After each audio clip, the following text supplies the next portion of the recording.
Gusto ko lang i-share sa inyo guys yung sa forward reverse naman na connection dito sa Middle East. Itong connection na ito guys ay ito yung connection na sa mga ibang lahi na aking ipapakita din sa inyo. At least yung mga baguhan na gustong mag-abroad at pupunta dito sa Middle East, pag ma-encounter nyo ang ganitong klaseng diagram, mayroon na kayong idea. Ito guys, madalas to na wiring ng mga Indiano at saka Pakistano. So ngayon guys, ipapakita ko sa inyo guys ang diagramming nito. Nung previous video ko kasi pinakita ko ang stop-start connection na wiring ng mga ibang lahi sa Indiano at saka sa Pakistani. Ngayon guys, ipapakita ko naman sa inyo ang connection ng kanilang forward-reverse. Pagkukumparahin natin guys kung ano ang pagkakaiba. Pero ang function guys, pareho lang. Ito na yung diagram guys ng ibang lahi sa Indiano at saka sa Pakistani. Indian, Pakistan, forward-reverse, control connection. Ito na yung diagram nila guys kung makikita natin, no? Kabaliktaran sa atin. Ang stop natin ay sa Pinoy dito, sa line 1. Sa kanila naman sa line 2. Tapos yung start nila guys, ganito, naka-series dito sa ating stop button. Sa kanila naman, dito naman ang stop button nila. Nakaparallel ang connection nila sa start nila na push button. Ngayon guys, ito na yung wiring ng Indiano at saka Pakistani guys. Kung sakaling mag-abroad kayo dito sa Middle East, hindi na kayo magtataka kung maengkwentro nyo ang diagram na ganitong diagram. Ito kasi yung sa atin guys na diagram. Ito yung sa kanila. Ngayon guys, wawiring nga natin itong diagram nila. Gusto ko rin ipapakita sa inyo kung paano to i-wiring. At least, alam din ng mga baguhan. Ngayon guys, una natin gagawin, wawiring nga natin dito sa line 1, papunta sa overload, no? 95. Ibig sabihin, galing dito, papunta ngayon dito, no?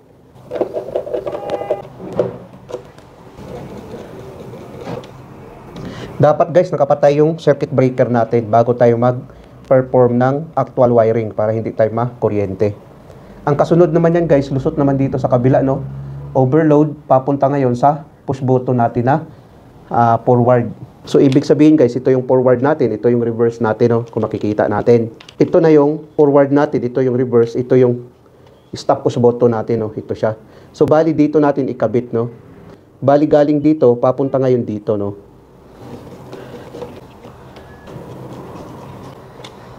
Tapos guys, mag-jumper naman tayo dito, no? Sa push button, papunta naman sa push button natin ng reverse.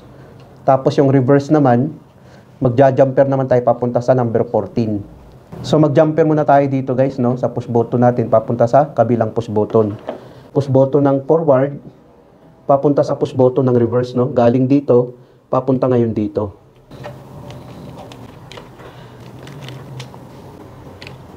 Mayroon na tayo ngayon ditong jumper guys, no. Tapos mag-jumper naman tayo dito ng isa. Papunta ngayon sa ating forward, no. Sa ating forward.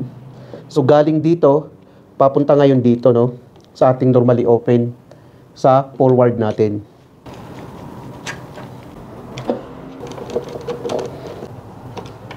Maglagay naman tayo ng jumper dito, no, sa forward, papunta din sa forward ng reverse natin.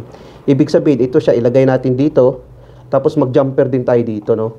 Mayroong dalawang cable ang ilagay natin.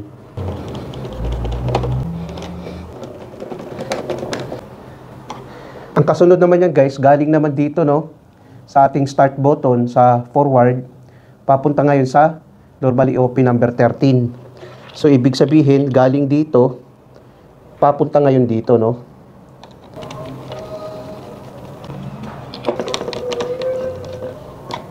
Tapos niyan, maglagay naman tayo ng jumper dito, no, sa number 13, papunta ngayon sa number 22 natin na normally close ng ating reverse. Ibig sabihin, galing dito, papunta ngayon dito.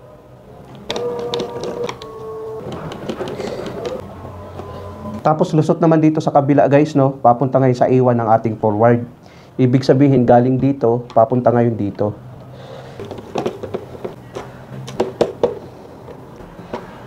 Tapos ngayon, ang sunod naman guys, dahil dito mayroon na tayo, no, dito naman tayo sa reverse push button natin, no. Galing dito, maglagay tayo, papunta dito, no, sa number 30 ng normally open ng reverse natin. So ibig sabihin, galing dito, papunta ngayon dito sa baba.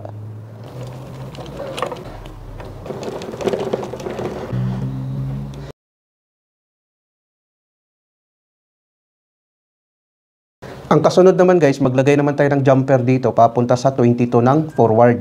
Ibig sabihin, galing dito, papunta ngayon dito, no?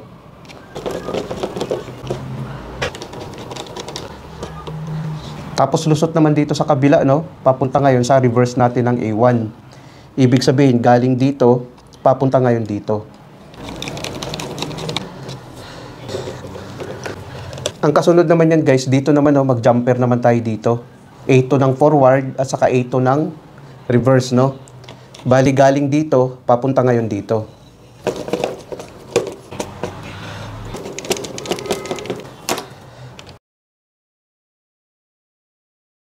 Maglagay tayo ngayon dito sa forward, no? Para mas malapit. Tapos ngayon, ilagay natin dito sa stop button. Bali, galing dito, papunta ngayon dito, no?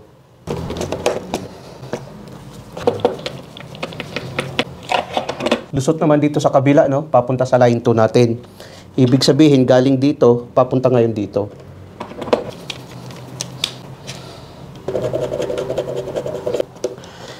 Ngayon guys, tapos na tayo sa wiring, atin na lang i-lock ito. I-lock na lang natin to. Ngayon guys, bago natin pagganahin ito guys, itong winiringan natin, alamin muna natin yung diagram kung ano ang function niya. Ngayon guys, paglagyan natin ito ng power supply, ang line 1 at saka line 2, itong line 1 at saka line 2 dito na nakakabit siya sa circuit breaker, magkakaroon ng power supply ito guys, no? Pag i-press natin itong start button guys, mag-close ito, gaganon ito guys, no? Ang kuryente ngayon dadaloy dito, no? Gumana ngayon ang forward natin. Pagana ng forward natin, guys, i-close to ng forward. I-open naman ito ng forward. Ito kasi yung interlocking nilang dalawa, no? Ngayon, pag bitawan natin to, ang ating push button, babalik to sa normal position na naka-open. Gaganon ito. So ngayon, ang kuryente ngayon dadaloy dito, no? Still pa rin gumagana ang forward natin. Ngayon, pag i-press natin tong start button, guys, sa reverse, mag-close ang contact nito, ang kuryente hanggang dito lang, no? Dahil putol, dahil gumana ang forward natin. Ngayon guys, pag i-press natin itong stop button guys, mag-open ito. Mag-open ito guys, no? Gaganon ito. Ang kuryente ngayon hanggang dito na lang, no? Mamamatay ngayon itong forward natin. Pagpatay ng forward natin guys, mag-open ito. Mag-close naman ito guys, no? Pag bitawan natin to guys, babalik to sa normal position na naka-close. Kasi yung push button na ginamit natin dito ay momentary push button. Ganun na ngayon ang forma niya guys, no? Naka-opposition yung forward natin. Ngayon, pag i-press naman natin tong reverse button, itong start button niya, mag-close ito guys, no? Mag-close ito. Ang kuryente ngayon dadaloy dito, no? Gumana ngayon ang reverse contactor natin. Itong reverse na contactor natin, no? Ito kasi yung forward na contactor natin. Forward contactor ito siya, no? Forward, reverse contactor, overload, no? Tapos push button itong dalawa, tapos stop push button ito siya. Gumana ngayon ang reverse natin guys, no? Pagana ng reverse guys, i-close to ng reverse, i-open naman ito ng reverse. Ngayon, pag bitawan natin to guys, babalik to sa normal position na naka-open dahil yung push button natin ay momentary push button. Ang kuryente ngayon dadaloy dito, no? Still pa rin gumagana ang reverse. Ngayon, pag i-press natin tong start button guys ng forward, ang kuryente ngayon hanggang dito lang, no? Putol, hindi gagana ang forward na contactor natin. Ngayon, pag i-press naman natin tong stop button, guys, pag i-press naman natin to, no? Pag open ito, ang kuryente ngayon hanggang dito na lang. Mamamatay ngayon ang reverse contactor natin, itong contactor natin. Mag-open naman ito, guys. Pag open ito, mag-close naman ito. Yun kasi ang function niya, guys. Pag bitawan natin to, guys, babalik to sa normal position na naka-close. Gaganon siya ulit. So, bali ito na yung diagram niya, guys. Kung ikumpara natin sa Pinoy diagram, magkakaiba. Dahil ang stop button niya dito sa kabila, samantala sa ibang lahi dito sa line 2. Pero ang function nito, guys, pareho lang. Ngayon, guys, kung gumana naman ang forward o di kaya ang reverse, pag mag-trip naman ang overload, mag-open itong overload natin, mamamatay naman, no? Kung gagana ang forward, mamamatay. Kung gagana din ang reverse, mamamatay din kung mag-trip ito. Kasi mag-open ang contact nitong normally close. Paganahin natin ngayon itong wiring natin na ito yung sinundan natin sa ibang lahi. Try natin ngayon i-on natin. Pag i-press natin to guys, gagana ang forward. Tapos mayroon tayong interlocking, hindi gagana ang reverse. Ayun, try natin i-on, no? Ayan, gumana ang forward natin na contactor. Pag i-press natin to guys, hindi gagana ang reverse dahil may interlocking, itong interlocking na ito. Kung makikita natin guys, no? Pag i-off natin, mamamatay. Pag i-press natin itong reverse, gagana ang reverse. Pag i-press natin itong forward, hindi gagana ang forward dahil mayroong interlocking. Pag i-press natin stop, mamamatay. Forward, may interlocking.